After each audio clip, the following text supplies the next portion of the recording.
तीन भुवन में सारे लीते राघवे ज्ञानता शिव स्वरूप शिवकार मंत्र योग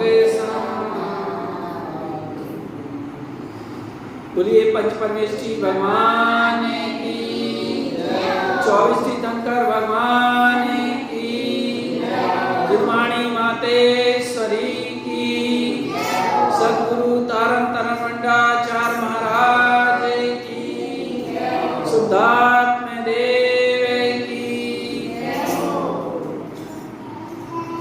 यहाँ पर अपना ये सकल परमात्मा किसे कहते हैं वो छंद अपना पूर्ण हो गया था 5वां। अब आज यहाँ 6वां छंद है। इस 6वें छंद को अपन पढ़ेंगे सब लोग।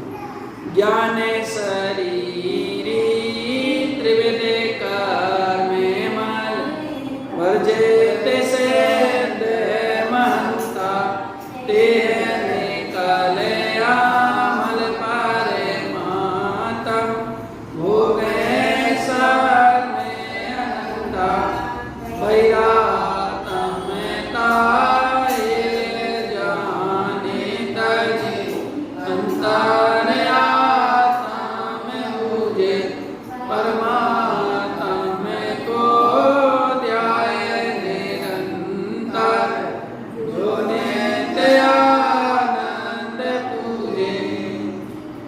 देखिए तो क्या कह रहे हैं, परमात्मा के दो भेद हैं, है ना, सकल परमात्मा और निकल परमात्मा। तो सकल परमात्मा यहाँ कहा था कि जो द्विविध सकल निकल परमात्मा द्विविध तीन में घात निवारी, जिन्होंने 4 घात लिया कर्मों को 6 कर दिया है ऐसे, और लोका लोक निहारी लोक और लोक के ज्ञाता दृष्टा है ऐसे श्री अनंत सकल परमात्मा, ऐसे श्री अनंत परमात्मा सकल परमात्मा कहलाते हैं। यहाँ हो गया था। अब यहाँ निकल परमात्मा के लिए कह रहे हैं ज्ञान शरीरी त्रिविध कर्ममल वर्जित सिद्ध महंता, और ते हैं निकल अमल परमात्मा हो गए सर्व अनंता, जिनका ज्ञान ही जिनका शरीर है ना, ज्ञान ही जिनका शरीर है। तो कल प्रश्न था ना कि ज्ञान और आत्मा एक ही क्या, यही यहाँ कह रहे हैं ना, ज्ञान शरीर, ज्ञान ही जिनका शरीर है, आत्मा ज्ञानम स्वयं ज्ञानम, है ना। तो ज्ञान शरीर त्रिविध कर्मल, और जो 3 कर्मलों से वर्जित रहित हैं ऐसे सिद्ध महंता, ऐसे महान, अमल मतलब शुद्ध निर्मल, पंजी का है अब निर्मल, ऐसे सिद्ध भगवान निकल परमात्मा कहलाते हैं। भोगे सर्वनंता, जो कि अनंत काल तक अपरिमित सुखों का भोग करेंगे भोगेंगे, वे सिद्ध भगवान सिद्ध हो गए। तो अनंत काल तक अपरिमित, जिसकी कोई सीमा नहीं है, ऐसे अपरिमित सुखों को भोगेंगे प्रति समय। अनंता मतलब प्रति समय सद्गुणी सुख की उनके जीवन में वृद्धि होती है। जो सुख अभी है ना, फिर अगले समय और सद्गुणी वृद्धि होती है, मतलब ज्यादा नहीं 6 गुणी वृद्धि होती, सद्गुणी वृद्धि होती। ऐसा आनंद उनको प्राप्त होता रहता, क्योंकि उसमें ही परिवर्तन होता है। शुद्ध पर्याय में भी परिणमन चल रहा है, क्योंकि पर्याय में तो परिणमन होता ही होता है, तो उसमें ही परिणमन चल रहा है। ऐसा नहीं कि एक सुख हो गया तो वही सुख हो,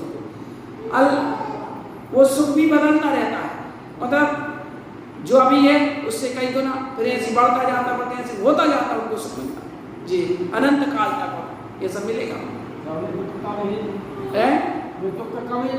सवाल ही नहीं। अब दुख का काम कहाँ रहता है, दुख का काम वहीं तक है जहां तक ये शरीर है। तो गाथा आई श्रावचार्य ग्रंथ गुरु महाराज ने कही, कलम च किलकिल संयम, कलम च किलकिल संयम, तो शरीर ही सारी किलकिल लड़ाई झगड़े की जड़ है। ये नहीं हो तो बताओ कहाँ का कुछ है। इसी के कारण तो सब कुछ है ना।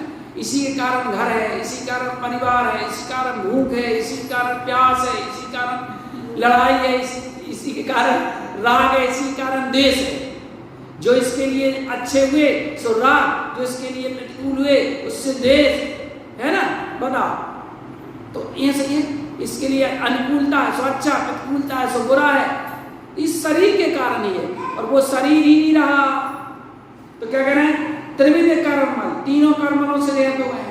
द्रव्य कर्म, ज्ञानावरणी, दर्शनावरणी, वेदनी, मोहिनी, आयु, नाम, गोत्र और अंतरा, ये 8 कर्मों से, द्रव्य कर्मों से भी रहित हो गए, है ना। जो ज्ञान पर आवरण था वो भी नहीं रहा, दर्शन पर जो आवरण था वो भी नहीं रहा, जो वेदनी कर्म की वजह से 7 जो कर्म आते थे वो भी नहीं रहे, मोहिनी भी नहीं रहा, मोह सवाल ही नहीं है। मोहिनी क्योंकि वो तो अनंत को भी चला नहीं रहती मोहिनी, तो है ना, मोह नहीं रहा। तो अनंत ज्ञानावरणी कर्म के अभाव से अनंत ज्ञान प्रकट हो गया, दर्शनावरणी कर्म के अभाव से अनंत दर्शन प्रकट हो गया, है ना। मोहिनी कर्म के अभाव से अनंत सुख प्रकट हो गया। मोह के कारण ये जीव दुखी है। देखो मोहिनी उनका चला गया तो अनंत सुखी हो गए, और अपने मोह है इसलिए अपन दुखी है। और ये मोह ना हो तो काय का दुख बताओ भाई। कोई अपना नहीं हो, अपना नहीं हो मतलब अपन किसी को अपना माने ना, तो फिर काय का दुख। चाहे कोई मरे, चाहे कोई जिए, चाहे कोई कुछ हो, किसी का क्या करना, काय को दुख। ऐसे ही ना, ये मोह ही समझते दुख की जड़ है कि नहीं बताओ। इसलिए तो कह रहा आचार्य, कितनी गहरी सोच थी आचार्य की। भैया देखो ये मोह को त्याग दो, क्योंकि अपना कोई नहीं ना, क्या करोगे मोह करके। तुम करो धन पैसा से मोह करो, परिवार से मोह करो। अब बताओ, अब ये घर है, परिवार है, स्त्री है, पुत्र है, ये सब छूटना है और सबको छोड़ के जाना है। बताओ, या हम छोड़ के चले जाएंगे या वो छोड़ के चले जाएंगे। ये तो जैसे वृक्ष में पक्षी आते हैं और बसेरा करते हैं और क्या कर देते हैं और उड़ जाते हैं। रात बसेरा किया और सुबह अपनी अपनी जगह उड़ जाते हैं, हो जाते हैं। बस ऐसी बात है संसार में। जो भी आए हैं सो सबको छोड़ करके जाना है, और सब छोड़ करके जाते हैं। वो तो जैसे मेला भरता है ना, सो मेला में आए सब मिले जुले तो सब अपने अपने घर चले गए। भाई अपने अपने घर सब चले जाते हैं, आए मिले और सब अपने अपने घर चले गए। बस ये संसार भी ऐसा ही मेला है, आए अपन और सब छोड़ करके सब एक ना एक दिन सबको जाता ही है। क्योंकि संयोगा नाम योग है, संयोग हुआ है तो संयोग का प्रयोग होता ही होता है। तो दुख का कारण क्या है, ये मोह ही है। तो मोहिनी कर्म के अभाव से अनंत सुख प्रकट हो जाता है। अंतराय कर्म के अभाव से जो है, अब देखो यहाँ पर 8 कर्म जो हैं, तो 8 कर्म के अभाव से 8 गुण प्रकट होते हैं। सम्यक दर्शन ज्ञान, अगु लघु अवगाहना, सूक्ष्म वीरजवान, निरावार गुण सिद्ध की, है ना। जे ऐसे 8 गुण होते हैं। तो वेदनी कर्म के अभाव से अव्यावादन प्रकट होता है, आयु कर्म के अभाव से अवगाहन प्रकट हो जाता है, और नाम कर्म के अभाव से सूक्ष्म गुण प्रकट हो जाता है, और गोत्र कर्म के अभाव से अगुलदत्त गुण प्रकट हो जाता है। ठीक है ना, इस प्रकार, ठीक है ना। 8 कर्मों के अभाव से 8 गुण प्रकट हो जाते हैं। ज्ञानावरणी कर्म के अभाव से कौन सा गुण प्रकट होता है, ज्ञानावरणी कर्म के अभाव से कौन सा गुण प्रकट होता है, अनंत ज्ञान, है ना। ज्ञानावरणी कर्म का अभाव अनंत ज्ञान प्रकट हो गया। दर्शनावरणी कर्म का अभाव हुआ तो अनंत दर्शन हो गया, है ना। मोहिनी का अभाव हुआ तो कौन सा गुण प्रकट हो गया, अनंत सुख, है ना। और अंतराय कर्म का अभाव हुआ तो कौन सा गुण प्रकट होता है, अनंत वीर शक्ति, अनंत शक्ति प्रकट हो गई, है ना। वेदनी का अभाव हुआ तो अव्याबाधक, अब कोई बाधा नहीं पहुंचा सकता, अव्याबाधक तो गुण प्रकट हो गया। आयु का अभाव हुआ सो अब गहनत्व प्रकट हो गया। जो अभी कहीं चींटी के शरीर में तो कहीं हाथी के शरीर में, क्योंकि आत्मा जिस शरीर में जाती है उसमें संकोच विस्तार होने की शक्ति पाई जाती है, जिस शरीर में जाती है उसके बराबर वो हो जाती है। तो अब वो चक्कर खत्म, क्योंकि शरीर छूट गया है ना, तो वो भी गया। अब गहनत्व और नाम कर्म के आधार से सूक्ष्मत्व गुण प्रकट हो गया है ना, सूक्ष्मत्व गुण और बोध कर्म के अभाव से मूलधुत्व गुण प्रकट हो गया। ऐसे सिद्ध भगवान के 8 कर्मों के अभाव से 8 गुण प्रकट हो जाते हैं, है ना। तो ज्ञान शरीरी, जिनका ज्ञान ही शरीर है, और त्रिविध कर्मल, 3 कर्मलों से रहित हो गए। द्रव्य कर्म, भाव कर्म मतलब राग देश काम क्रोध आदि, है ना, इनसे रहित हो गए। क्योंकि द्रव्य कर्म से भाव कर्म, भाव कर्म से द्रव्य कर्म, जब द्रव्य कर्म नहीं चलेगा तो भाव कर्म कहां से होंगे? क्योंकि द्रव्य कर्म के सद्भाव के कारण ही तो हमारे जो विभाव भाव होते हैं ना। भाई क्रोध नाम का कर्म का उदय आया तो हम क्रोध करने लगते हैं। अब जो ज्ञानी होते हैं कि कर्म के उदय में भी और समता शांति रखते, नहीं करना हमको, है ना। ऐसे हास्यरति, हास्य कर्म का उदय आया तो हंसने लगे। हास्यरति, अरति, है ना। दुख कर्म का उदय आया, रति नाम कर्म का उदय आया सो रोने या दुखी होने लगे, आदि आदि जे, है ना।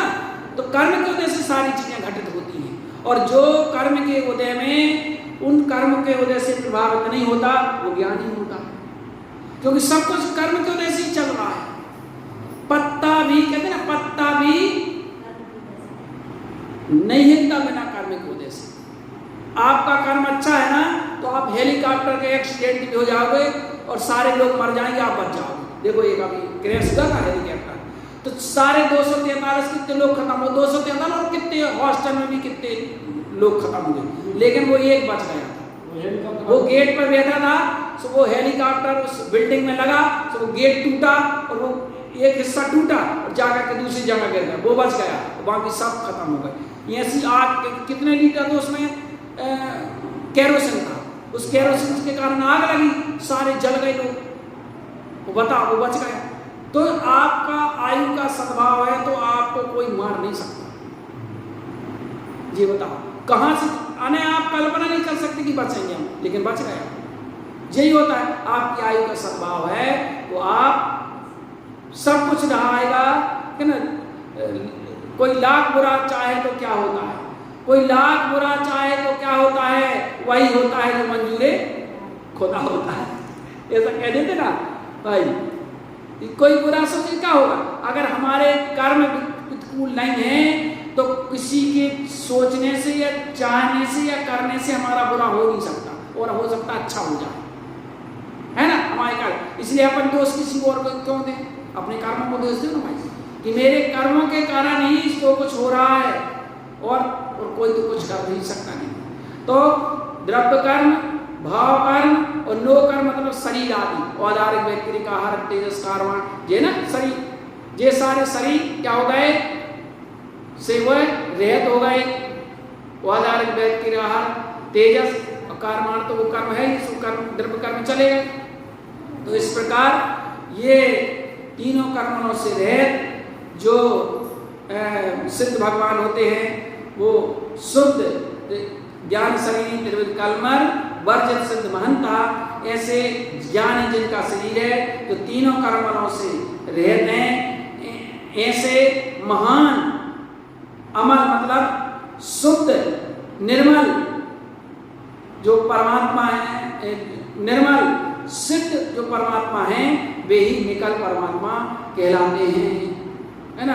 भोग सर्वनंता, जो अनंत काल तक अनंत सुखों को, अपरिमित सुखों को भोगेंगे, ऐसे सिद्ध भगवान होते हैं। निकल परमात्मा उनको कहते हैं। तो परमात्मा के 2 विध हैं, सकल परमात्मा और निकल परमात्मा। अब यहाँ इसमें दूसरी जान में कह रहे हैं बहिरात्मता है ये जान, 3 प्रकार के भेद बताए गए, बहिरात्मा, अंतरात्मा और परमात्मा। तो अब यहाँ क्या कह रहे हैं कि बहिरात्मता है जानी, हे भाई बहिरात्मपना का त्याग कर दो। बहिरात्मना मतलब बहिर्दृष्टि का त्याग करके बहिरात्मता हे जानी, बहिरात्मता हे मतलब छोड़ने योग्य जान करके, और तजी मतलब इसको छोड़ दो। हे मतलब छोड़ने योग्य, है ना। तो छोड़ने योग्य जान करके इसको क्या तजी छोड़ दो, बहिरात्मपना, बाहर दृष्टि, किसी को दोष देना, किसी को अच्छा मानना, किसी को बुरा मानना, यही तो बाहर दृष्टि है ना, कि ये अच्छा है, ये बुरा है, ये ऐसा है, वो ऐसा है, इनका ऐसा कर लूं, उनका वैसा कर लूं, इनका ऐसा हो जाए, उनका ऐसा हो जाए। अरे भगवान, जिनका जो कुछ होना है सो होगा, उनका कर लेगा, इसका ऐसा हो जाए, उसका वो हो जाए, ये इसी में लगा हुआ है। लेकिन ये विचार नहीं करता कि तेरा क्या होगा, इसका जे होगा, उसका वो होगा, वो तो ठीक है, अपना क्या होगा, ये विचार नहीं करने वाली बात। तो बोल लगे कि इनका क्या होगा, उनका क्या होगा, लेकिन अपना क्या होगा, ये तो है। बस यही बात, ये मोह पागल किए हुए है ना, क्योंकि ये मोहिनी कर्म जैसे शराबी होता ना, उससे भी ज्यादा खतरनाक है ना जी। शराब तो भाई उतर जाती घंटा 2 घंटा में, ये तो अनादिकाल से चढ़ी है, उतरी नहीं, ये बात है।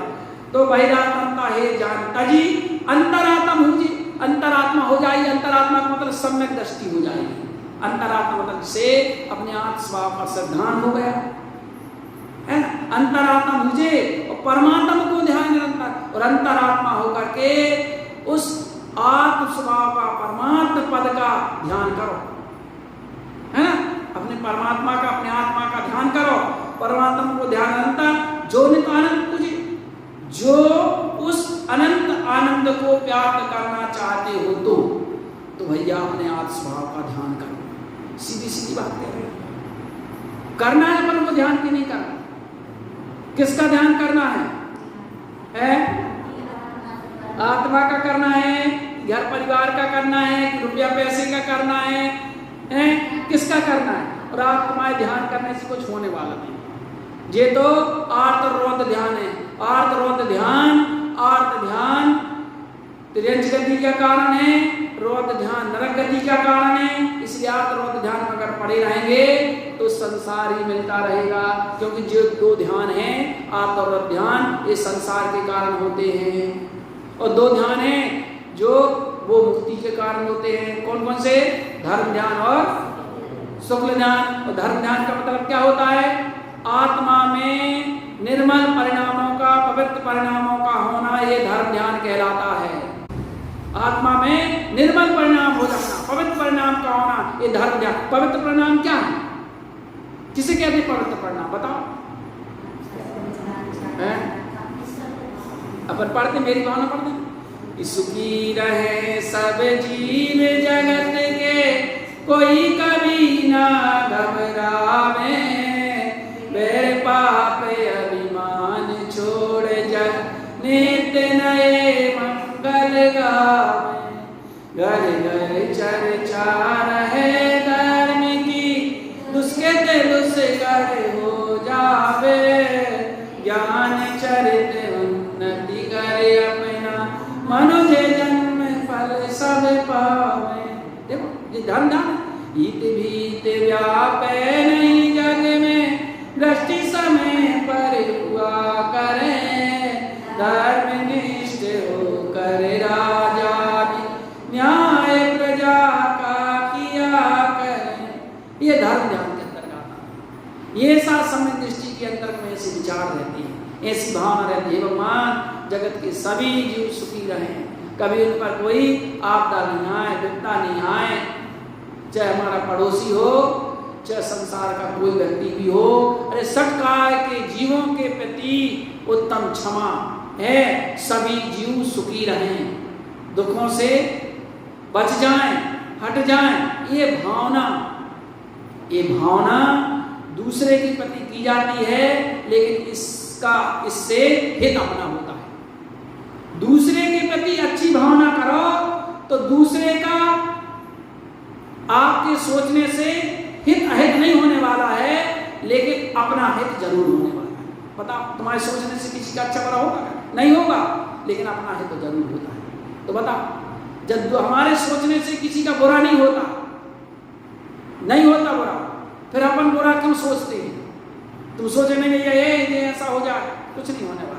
अपना जरूर होगा, लेकिन दूसरे के प्रति बुरा सोचेंगे तो अपना बुरा होगा, दूसरे के प्रति अच्छा सोचेंगे तो अपना अच्छा होगा। दूसरे का ना बुरा होने वाला है और ना अच्छा होने वाला है। इसलिए आचार्य भगवंत कह रहे हैं भैया हमेशा धर्म ध्यान में परिणति बनाओ, धर्म में परिणति बनाओ, हमेशा अच्छा सोचो, अच्छे विचार करो, बुरा मत देखो, बुरा मत सुनो, बुरा मत कहो और बुरा मत सोचो।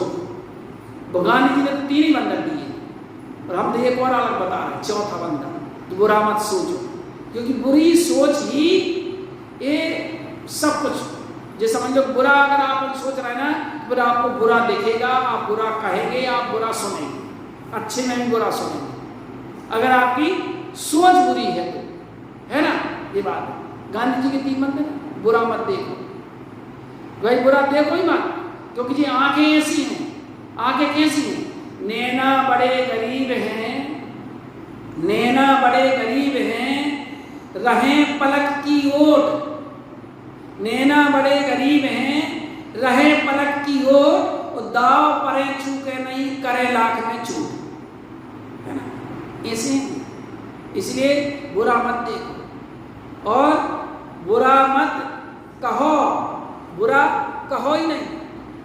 अगर कोई नहीं भी है और अगर अपने सामने और अगर हम उसकी बुराई करते हैं ना, तो अपनी वाणी तो बिगड़ती है ना, अपनी वाणी बिगड़ती है इससे, है ना।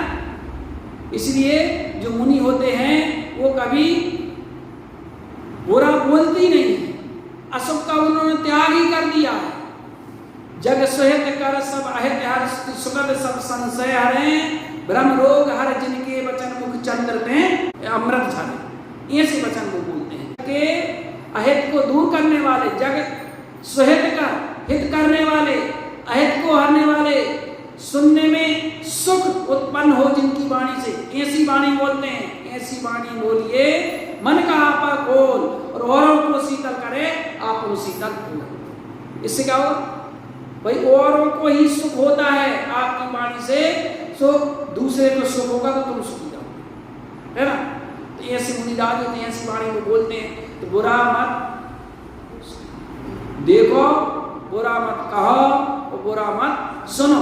क्या सुनना है क्या नहीं सुनना बताओ, इस पर भी तो विचार होना चाहिए। इस पर भी अगर अपन विचार करेंगे ना तो अपना बहुत हित होने वाला है। बुरा मत सुनो, ये 3 बंदा है। एक व्यक्ति था, सो जो है वो 3 पुतलियां लेकर के आए बाजार में बेचने के लिए। अब वो बेच रहा था तो लोगों ने पूछा कि भाई ये कितने की है? बोले जी 10 रुपये की। बोले दूसरे कितने की है? बोले जी 1000 की है। बोले तीसरे कितनी है? बोले जी 10,000 की। अरे थी बिल्कुल एक सी, लेकिन मुझे है तो भैया ये तीनों एक सी, लेकिन इनके रेट अलग अलग क्यों हैं? बोले भैया ऐसा ही है, समझने वाला समझेगा उसको।